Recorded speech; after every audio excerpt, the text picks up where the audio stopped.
Hey guys, this is Mel, and I'm back to talk about Shadowhunters, episode 206, titled The Iron Sisters, which premiered Monday, February 6, 2017 on Freeform. Netflix had it out the 7th, which is when I watched it on, so I'm a day behind everybody else. But with that said, guys, huge spoiler alert once again.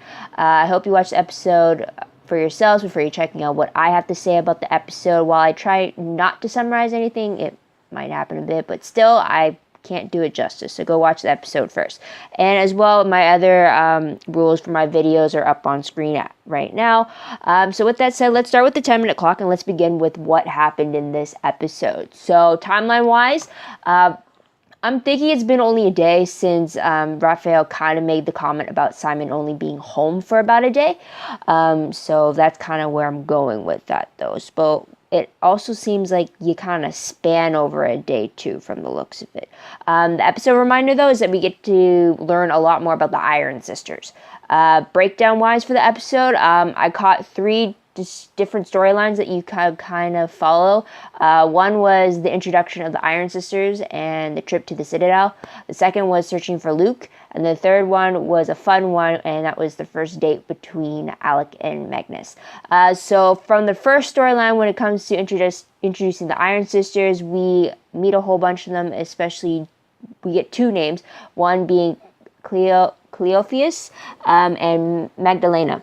And we see them first in a fight together as they test the new swords, which is what the Iron Sisters do. They create the weapons the Shadowhunters use. They call upon the angels to put their own power into the weapons to give them the juice they get. We also learn about the purity test that expels any demonic energy. With this test, we got confirmation that Clary doesn't have demon blood in her like her brother. But we found out that Isabel does have demonic impurities, and that is from the yin fen that Aldertree has been giving her. And yin fen, we find out, is made from vampire venom. We learned that from Magdalena. Isabel did not know about this, and we've also found out that yin fen won't heal someone. There is that we also learned. Also, we found out the true purpose of why Valentine wants the Soul Sword. We find out that it's one of the three mortal instruments, and not only can the Soul Sword detect truth, which was its main purpose, but it can also destroy any demon-blooded creature, aka downworlders. When an angelic being, like a Shadowhunter, is holding the Soul Sword while it's being struck by lightning. And that's when it can be accessed as its full angelic power, and that's where it can be used to slay all downworlders in a single, kind of think of it like a big shockwave coming from the sword as a source type thing, and anything in its path is going to be killed on sight. From the sounds of it, that's what it looks like. So yeah, that's a little troubling, and we found there's no way to stop it once it has been quote-unquote turned on. Second storyline, though, is searching for Luke. So this one we have Simon and Maya meeting and then agreeing to go find Luke together since the pack has given up on finding him. Through the storyline, we see not only Simon and Maya bonding, we also learn a lot of little tidbits between the two of them. We also see a flashback of Luke helping Maya with her control when she first got turned, and how he was there for her. And we also see his words to her then being repeated from her to him now. So there's that. We also see Simon bring up a lot of memories to a wolfed out Luke about their time together, as well as with Clary and Jocelyn. We also found out some more tidbits about Simon and Mia in general, which I'll bring up later on, but that was fun as well. Or I'll mention it now, though. We find out that Simon and Clary met up in grade 1 in their art class when Clary had to go get the nurse when Simon had an allergic reaction to the clay. So there's that. We also found out that Maya had an impromptu transformation when she was still in school. Therefore, she had the whole going to school naked dilemma, and she had a hideout before she found her own an abandoned band uniform that she could wear so that she can get home. So little fun tidbits like that was pretty interesting to to see between them, and they're both gamers as well. Third storyline was the first date for Magnus and Alec. They go to a bar, they play pool, they share a couple of drinks. We also find out that Magnus has 17,000 exes during his centuries alive. That causes a bit of weirdness between the two of them because Alex's only ex is Lydia, and they didn't really technically have a relationship together.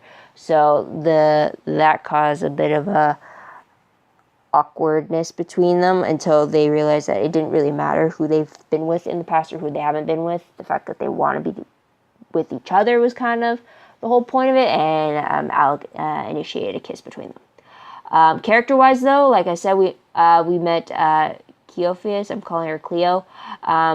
Mostly we found out that she's been serving as an Iron Sister for the last 14 years, like her mother had served before her. Even though she was happy living in Idris with her sister Amatis, she chose to join the Iron Sisters shortly after Luke had been attacked by the werewolf, feeling like she had to bring honor to the family name after that attack, disgracing them. So with that explanation, we found out that she is Luke's sister. So there's that. But we also find out in this episode that Luke was disowned by his family.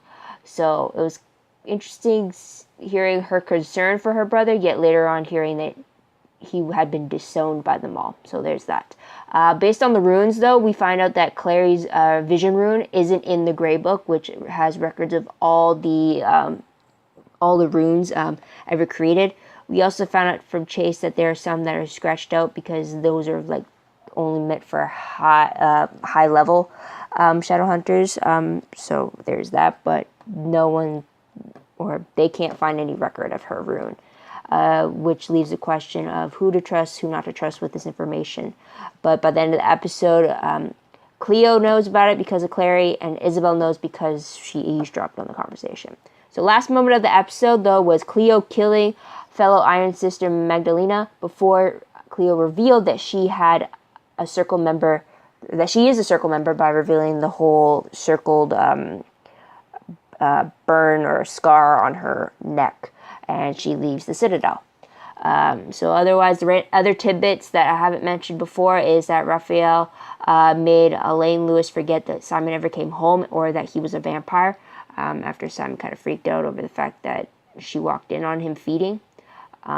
Also, we found out that Victor is manipulating Isabel with the Yin Fen supply, specifically when he kind of caters to the fact that he didn't know that there was going to be a purity test, putting her in danger. He only wanted her to heal by the time the mission went because she wanted to really see the Iron Sisters. And then when he turns around and to put away the Yin Fen and Isabel tells him to wait, you see a smirk on his face. Like he's like, yeah, that's it. That's it. I'm drawing you back in type thing. So he's manipulating her into doing anything he wants for that addicting little vampire venom piece. And he also wants her to spy on Clary.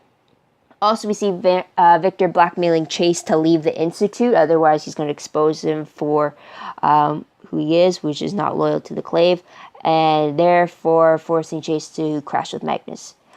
So what was the most shocking moment of the episode? I have to say the fact that Cleo killed Magdalena and revealed herself to be a Circle member. I guess Chase was definitely right to tell Clary not to share their little secret with anybody, because now a Circle member knows that Clary has this ability to draw a rune from a vision.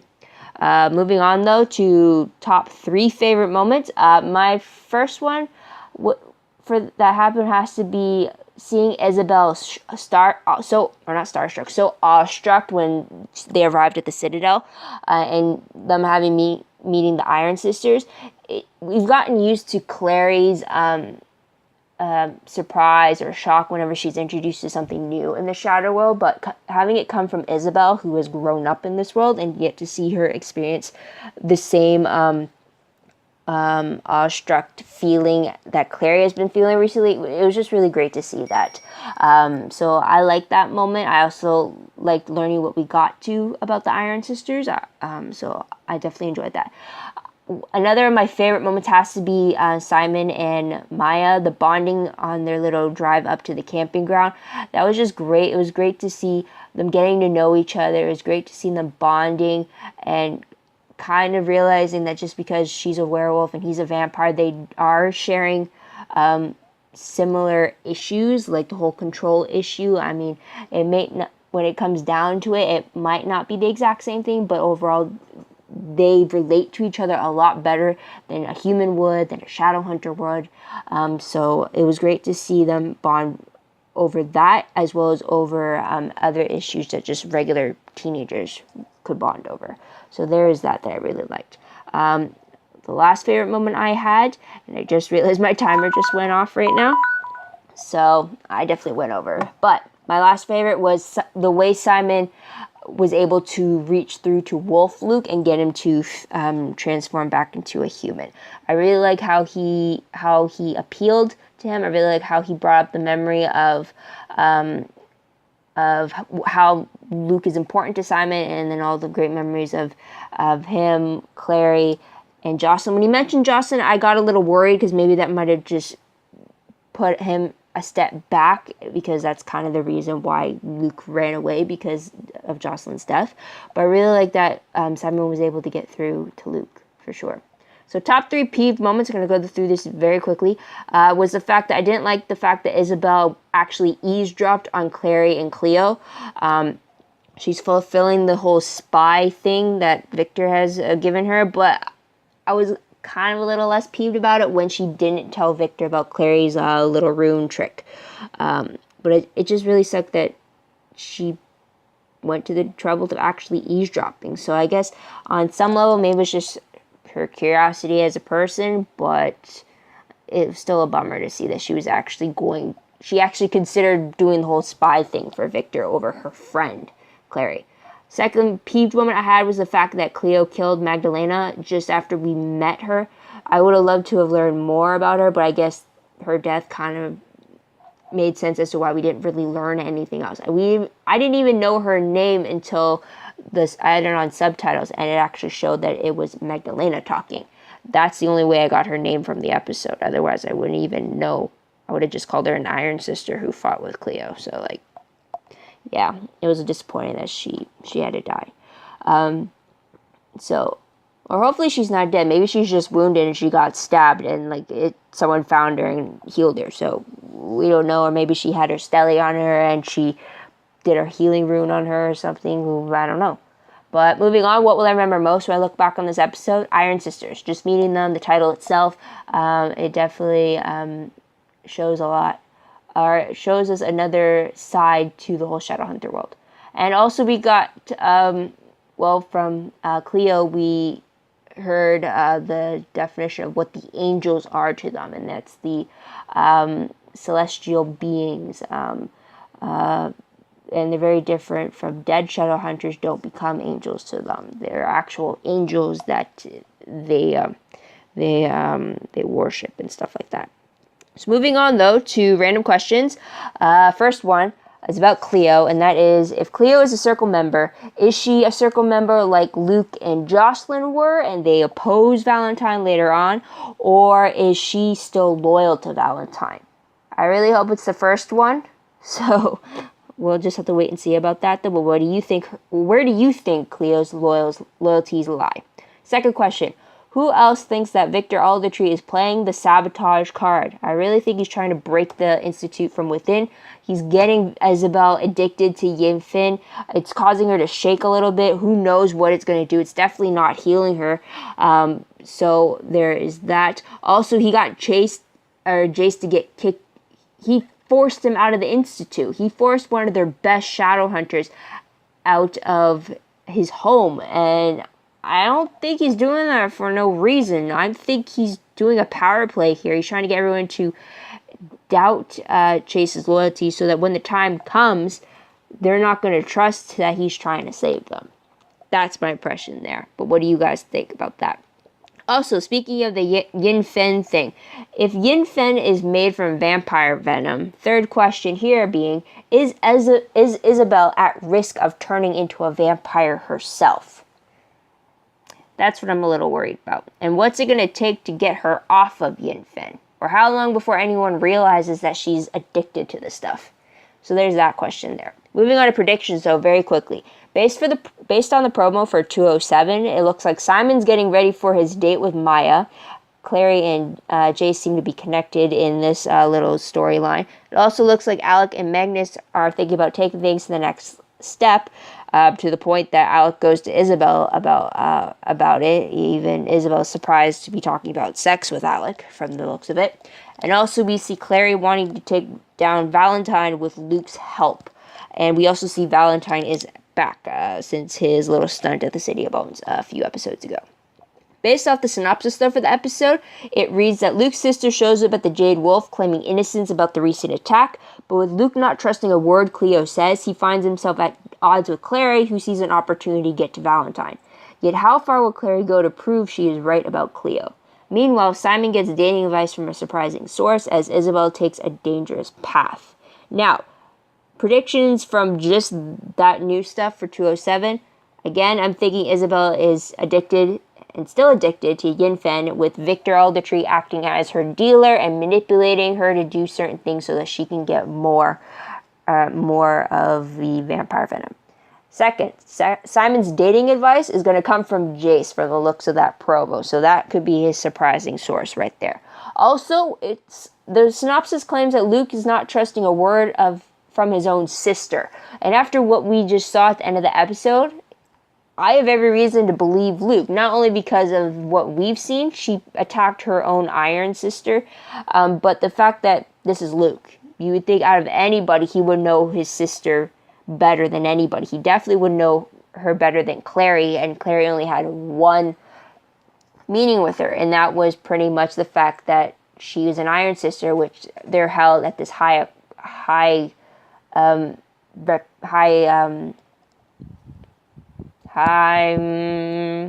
can't think of the word, high reputation, I guess. So that's all she's going off of. So I'm gonna go with Luke. I don't trust Cleo.